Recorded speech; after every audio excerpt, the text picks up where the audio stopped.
2013 Jeep Wrangler, and here you can see I'm doing the heat cooler, or what the hell is this thing called?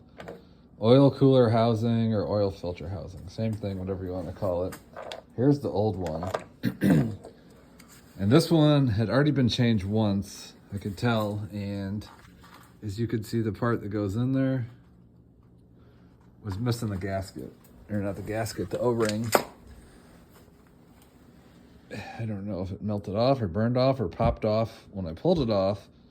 Here's the new one. I got the metal replacement one, the aluminum one. Anyways, in here it was just a giant nightmare to get it to here. I vacuumed out the oil pretty good, but there's still a lot of oil in there. That doesn't really bother me too much. 90% gone. What I had most trouble with was the tabs. And like I said, someone had already done it for the electrical connectors on the fuel rail, or for each fuel injector.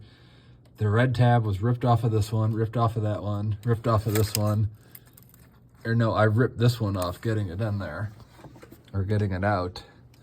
And this one had a red tab, that one had a red tab, and that back one was ripped off. I couldn't believe how many of them were ripped off.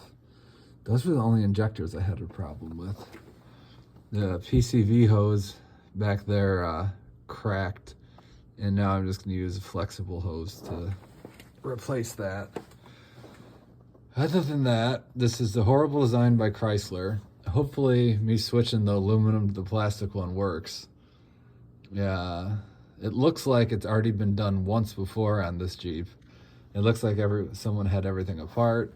There's a bracket here that ties into this, and two of the nuts weren't even tightening it down, so I know someone had monkeyed with it at some point.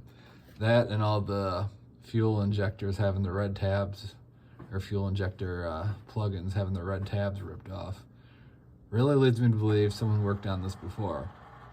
And when they replaced it, they went with the plastic route. That's not even cheaper, so I don't know why on earth you would buy the plastic. It looks like the majority of the people who replace it with aluminum don't have the problem again. I'm just making a video. You know, I'm doing this in my garage right now, Indiana. January, it's 15 degrees outside, so it's cold. I'm freezing. But whatever, it's got to get done. I'm halfway done with the project now. I just got to put it in and put everything back together.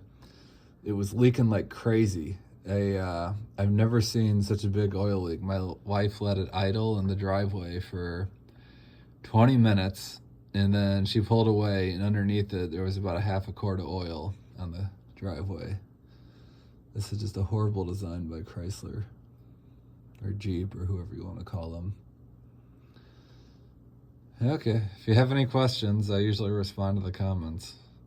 If you have any questions about, you know, taking tabs off or whatever, I don't even know if I could show you if any of these, oh, this one's got one left. There's